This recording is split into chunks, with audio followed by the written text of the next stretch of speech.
Hello everybody, मैं doctor Vikram मस्कर हूँ, एक घुटने और कंधे का विशेषज्ञ नई दिल्ली इंडिया से। और आपका स्वागत है एक और वीडियो में। इस वीडियो में हम बात करने वाले हैं गद्दियों के चोट के ऊपर। गद्दियों का चोट मतलब मेनिस्कस टेयर के ऊपर। मेनिस्कस टेयर क्या होता है, इसके ऑपरेशन के अलावा कैसे ट्रीटमेंट होता है और ऑपरेटिव ट्रीटमेंट क्या होता है। नाउ मेनिस्कस क्या है? मेनिस्कस एक शॉक अब्जॉर्बर है, एक गद्दी है, एक कार्टिलेज का सी शेप्ड चीज है जो आपके घुटने के अंदर है। ये जो है ये बना हुआ है आपके चिकनाई को, मतलब कार्टिलेज को, मतलब भगवान ने हड्डी के ऊपर एक पॉलिश लगाई है, क्योंकि घुटना जो है ये एक मूविंग जॉइंट है।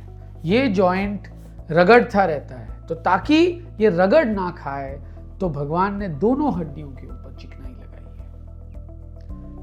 है। इसकी जीवन बढ़ाने के लिए लोड कम जाना चाहिए इसके ऊपर, तो भगवान ने ये दो शॉक अब्जॉर्बर्स जो है दोनों घुटनों में लगाया है। एक शॉक अब्जॉर्बर अंदर की तरफ होता है जिसे हम मीडियल मेनिस्कस बोलते हैं, और एक शॉक अब्जॉर्बर बाहर की तरफ होता है जो एक लैटरल मेनिस्कस कहलाया जाता है।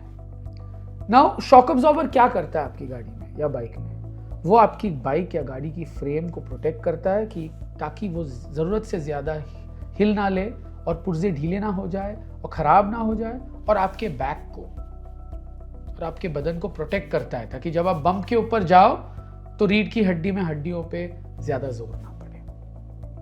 मिसाल के तौर पर सोचिएगा, आप कभी ट्रैम्पोलिन पार्क गए होंगे अपने बच्चों के साथ, खुद भी गए होंगे, तो क्या होता है ट्रैम्पोलिन में? ट्रैम्पोलिन में एक शीट होती है जो स्प्रिंग्स के साथ अटैच होती है, तो उसमें टेंशन होती है। तो जब आप कूदते हो ट्रैम्पोलिन पे क्या होता है? आप ऊपर की तरफ उछलते हो। क्यों? क्योंकि वो ट्रैम्पोलिन आपके बदन के वजन को वापस ऊपर ले जाता है ताकि आप जो है नीचे फर्श से टकराए ना, तो वो आपको इंपैक्ट से बचाता है। वैसे ही ये मेनिस्कस है, भगवान ने भी उनको आपके घुटनों पे ऐसे लगाया है कि वो एक टेंशन पे हो, ताकि जब जांग की हड्डी या फीमर उनसे टकराए तो वो नीचे वाली हड्डी से ना टकराए और ज्यादा से ज्यादा इंपैक्ट जो है ये वो मेनिस्कस ले ले और हड्डी को बचाए, चिकनाई को बचाए। तो ये है आपके मेनिस्कस के बारे में, इनके फंक्शन के बारे में। इसके अलावा इनका फंक्शन है कि लिगामेंट का सहायता करो। अगर लिगामेंट जो है वो प्राइम मिनिस्टर है तो ये मेनिस्कस जो है वो कैबिनेट है, वो प्राइम मिनिस्टर का हेल्प करता है। जब प्राइम मिनिस्टर काम नहीं कर रहा या बाहर चला गया तो सारा भार जो है वो कैबिनेट के ऊपर आ जाता है, तो कैबिनेट भी थोड़ी बहुत चला सकता है आपकी सरकार। तो ये दो मेजर रोल्स है मेनिस्कस का। तो मेनिस्कस कैसे टूटता है? इसके दो तरीके होते हैं टूटने के। एक तरीका होता है चोट के कारण। चोट में भी दो तरीके के चोट होते हैं। एक जिसमें आपका घुटना ट्विस्ट होता है। जब ट्विस्ट होता है तो क्या होता है, ये लिगामेंट पे जोर पड़ता है, कभी कभी लिगामेंट टूट जाता है, कभी कभी लिगामेंट पे नहीं मेनिस्कस पे डायरेक्टली होता है, क्योंकि एक तरफा हड्डी फिक्स हो जाता है नीचे वाली हड्डी से और एक एक्सिस पे रोटेट करता है। जब वो रोटेट करता है तो मेनिस्कस मरोड़ा जाता है। तो मेनिस्कस का एक टुकड़ा टूट के बीच में आ सकता है। इसे हम वर्टिकल टेयर या बकेट हैंडल टेयर बोलते हैं। कभी कभी मेनिस्कस के दो टुकड़े हो सकते हैं बीच में, इसे हम रेडियल टेयर बोलते हैं। ये भी इस तरीके से होता है।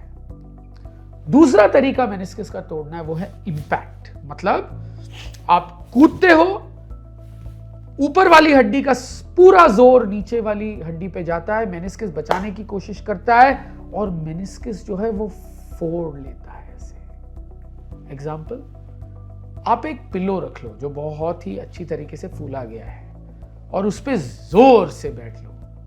अगर आप जोर से बैठोगे और पिलो जो है वो फट जाता है तो कैसे फटता है? लाइनिंग से फटता है। है साइड से, ऊपर से नहीं फटता है ऐसे। जब लाइनिंग से फट जाता है तो सारा हवा निकल जाता है। समझ गए मेरी बात? तो मेनिस्कस भी ऐसे है, जब ऐसे जोर पड़ता है तो मेनिस्कस बीच में फट सकता है ऐसे। इसे हम हॉरिजॉन्टल टेयर बोलते हैं। ये नॉर्मली होता है इंपैक्ट के वजह से। उसके अलावा रेडियल टेयर, मतलब मेनिस्कस दो पीस में आ जाता है, एक अंदर की तरफ एक बाहर की तरफ, वो भी हो सकता है ऐसे ही चोट के कारण। दूसरा टाइप ऑफ मेनिस्कस टेयर है डीजेनरेटिव टेयर। डीजेनरेटिव मतलब एज के कारण, बुढ़ापे के कारण। याद रखिएगा, ये भी एक पुर्जा है आपकी बॉडी का, जितना आप इस्तेमाल करोगे उतना ही वो पुराना होने लग जाता है। जब पुराना होने लग जाता है तो उसकी स्ट्रेंथ या क्षमता कम हो जाती है, जिसके वजह से वो आसान से टूट सकता है। ये degenerative tears usually horizontal tears होते हैं, रेडियल टेयर्स होते हैं, या फ्लैप टेयर्स होते हैं। फ्लैप टेयर्स क्या होता है? एक छोटा सा टुकड़ा जो है वो टूट जाता है तो वो फंसने लग जाता है, लॉकिंग देता है। तो अगर आपको कोई भी घुटने की चोट लगी है, हो सकता है मेनिस्कस टेयर हो सकता है मेनिस्कस पूरी तरीके से ना टूटा हो, छोटा सा टेयर हो सकता है ये टेयर जो है ये पेरिफेरी में, जैसे आपका फेवरेट शर्ट है, शर्ट में कभी कभी धोने की वजह से या कहीं आप जा रहे थे, कील लग गया, शर्ट थोड़ा सा फट गया, तो वो शर्ट आप फेंकोगे? कई रईस आदमी तो फेंक ही लेंगे, पर ये मेरा फेवरेट शर्ट है, सेंटिमेंटल वैल्यू अटैच्ड है, मैं तो इस्तेमाल करूंगा। ठीक है, हो सकता है वो इतना छोटा हो कि स्टिच करने की जरूरत ही नहीं हो। वो शर्ट जो है मैं थोड़ा सावधानी से इसको रखूंगा और यूज करूंगा। तो अगर ये एक पार्शियल टाइप टेयर हो तो रेस्ट, आइस पैक्स, क्योंकि कोई भी चोट के बाद सूजन आती है तो आइस जो है वो हेल्प करती है सूजन कम करने के लिए, और जाहिर है सूजन कम होगा तो दर्द भी कम होगा। उसके अलावा ब्रेसिंग, तो कभी कभी कहीं टेयर्स ऐसे जगहों पे होती हैं जहां पे हीलिंग या ब्लड सप्लाई अच्छी है, और देखा भी गया है कभी कभी अपने आप हील होती है, तो उसमें ताकि उसको सबसे अच्छा चांस मिले हील होने का तो ब्रेस लगाते हैं। ब्रेस क्या है? वो एक पट्टी टाइप होती है जो आप निकाल सकते हो, तो वो घुटने को संतुलन देता है ताकि जरूरत से ज्यादा लोड जो है वो मेनिस्कस पे ना आए। जैसे ये हील होने लग गया तो मांसपेशियां भी कमजोर होने लग गई, तो वो मांसपेशियों को मजबूत करना पड़ेगा। फिजिकल थेरेपी, फिजियोथेरेपी हेल्प होता है मांसपेशियों को मजबूत करने के लिए, ताकि जोर जो है वो मेनिस्कस पे कम जाए। इसके अलावा सूजन कम करने वाले दवाइयां, एंटी इंफ्लेमेटरी, पेन किलर्स,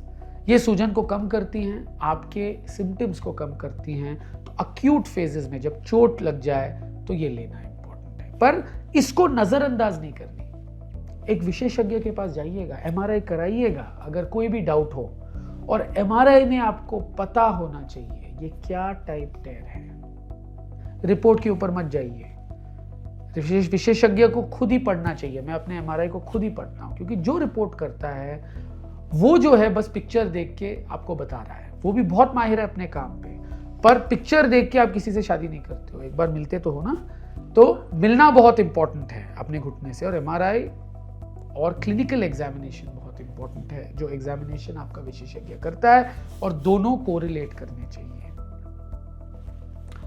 अगर ये पूरी तरीके से फटा हुआ है तो मेनिस्कस को बचाना बहुत इंपॉर्टेंट है। क्यों? आप अपने बाइक को शॉक अब्जॉर्बर के बिना चलाते हो? गाड़ी को शॉक अब्जॉर्बर के बिना चलाते हो? चेयर जो है कुशन के बिना बैठते हो? नहीं ना, इतना कंफर्टेबल नहीं लगता ना। और थोड़ी देर बाद अगर आप एक वुडन चेयर पे बैठ जाओ जिसमें कुशन ना हो तो पीठ में दर्द लगने लग जाती है। वैसे ही अगर आप कुशन के बगैर, मतलब मेनिस्कस के बगैर जीवन बिताते हो तो सारा लोड कार्टिलेज पे जाता है, और एजिंग चेंजेस जो है, बुढ़ापा जो है वो जल्दी आ सकता है। तो इसको पूरी चांस देनी चाहिए इसको रिपेयर करने की। मेनिस्कस का मेन दो ट्रीटमेंट है, मेनिसेक्टमी मतलब निकालना मेनिस्कस को, और रिपेयर। जहां भी पॉसिबल हो रिपेयर करना इंपॉर्टेंट है ताकि मेनिस्कस बरकरार रहे। कई सिचुएशंस में वो नहीं होता, जैसे ये फ्लैप टेयर हो जहां ये बस एक छोटी सी टुकड़ा है जो फंस रहा है, उसमें कोई हील होने की क्षमता नहीं हो, तो कभी कभी उसे ट्रिम करके हम बैलेंस करते हैं। पर ज्यादा से ज्यादा मेनिस्कस को बचाना इंपॉर्टेंट है। अगर आपका पुराना मेनिसेक्टमी हुआ है, निकाला गया है, दर्द हो रहा है, आपकी चिकनाई इतनी खराब नहीं है, तो आप सही कैंडिडेट हो सकते हैं मेनिस्कस ट्रांसप्लांट के लिए। मतलब मेनिस्कस अवेलेबल है, आप किसी और का मेनिस्कस जो मुर्दों का एक्सेट्रा लेके टेस्ट किया जाता है और आप में लगाया जाता है फिट करने के लिए। नाउ कभी कभी हर एमआरआई रिपोर्ट बोलता है कि आपको मेनिस्कस टेयर है, तो मतलब यह है कि आपको ऑपरेशन की जरूरत है? नहीं। इसीलिए ये शब्द हर एमआरआई रिपोर्ट में please clinically correlate, clinical correlation, ये शब्द लिखा जाता है क्योंकि जैसे आपकी उम्र बढ़ रही है, अगर आप कोई मेजर स्पोर्ट्समैन थे तो इतना जोर गया है घुटने के ऊपर कि वो अंदरूनी जो है वीक होने लग जाता है, और एमआरआई जो है वो सिग्नल्स के ऊपर काम करता है। अंदरूनी जब मेनिस्कस वीक होने लग जाए तो ऐसे लगता है कि टेयर है, इसे हम ओवरयूज या डीजेनरेटिव टेयर्स बोलते हैं। हो सकता है आपको कोई आसार ना हो, कोई और पर्पस के लिए आपने एमआरआई कराया और उसमें वो आ गया, उसमें कुछ नहीं करना है, बस एक्सरसाइज करो, निश्चिंत रहो, पर ऑफ कोर्स चौकन्ना रहना चाहिए कि ये वीक है तो कभी भी इट कैन गिव वे। तो सर्जरी भी कैसे होती है, इसके 3 मेन टेक्निक्स है मेनिस्कस रिपेयर के। ऑल इनसाइड, मतलब ऐसे डिवाइसेस है जो आप बाहर से अंदर इंट्रोड्यूस करते हो, जिनमें धागा है और 2 एंकर है। वो एंकर जो है मेनिस्कस के थ्रू जाके, मेनिस्कस के बाहर एक कैप्सूल होती है, कवरिंग होती है, उसमें जाके ये जो प्लास्टिक की एंकर है वो फिक्स हो जाती है।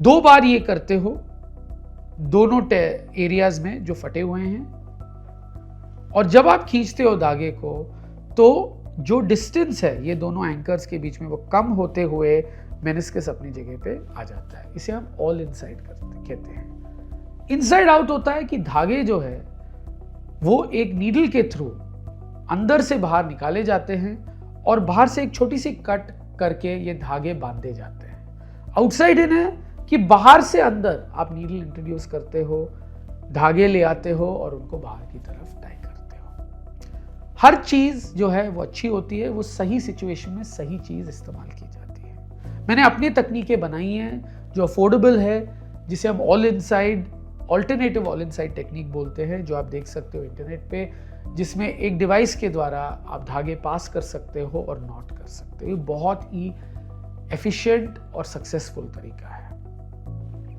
तो सर्जरी और नॉन सर्जरी को अगर हम कंपेयर करें तो कौन सा बेहतर है, वो डिपेंडेंट करता है कि आपकी टेयर कौन सी है। ट्रॉमेटिक टेयर्स में ज्यादातर सर्जरी हमेशा, क्योंकि आप बचा सकते हो। डीजेनरेटिव टेयर्स में मोर ऑफन देन नॉट हम कंजर्वेटिव, ऑपरेशन के बगैर सही करते हैं। क्या चीजें आपको नजरअंदाज नहीं करनी चाहिए, कॉमन मिस्टेक्स। अगर आपका घुटना दर्द कर रहा है एक चोट के बाद, फंस रहा है, लॉकिंग हो रहा है, मतलब घुटना जो है आप मोड़ तो सकते हो पर पूरा सीधा नहीं कर सकते, इसको नजरअंदाज मत करो। हो सकता है मेनिस्कस टेयर हो, एक विशेषज्ञ के पास जाइएगा, एमआरआई कराइएगा, इसको कंफर्म करिएगा। मुझे उम्मीद है इस वीडियो के द्वारा आपको मेनिस्कस टेयर्स के तरीके, कौन से टाइप्स होते हैं, उनकी ट्रीटमेंट, सर्जरी, नॉन सर्जरी क्या होती है, कहाँ सर्जरी करना चाहिए, कहाँ नॉन सर्जरी या सर्जरी के बगैर आप सही कर सकते हो, कौन सी चीज़ें आपको नज़रअंदाज नहीं करनी चाहिए, सर्जरी की अलग अलग तकनीकें, इनके बारे में पता चल गया। ये सारे तकनीकें जो हैं कि ये दूरबीन के तकनीकें हैं, मतलब आर्थ्रोस्कोपिक होती है, बस छेदों के द्वारा काम किया जाता है, उसके बारे में पता चल गया।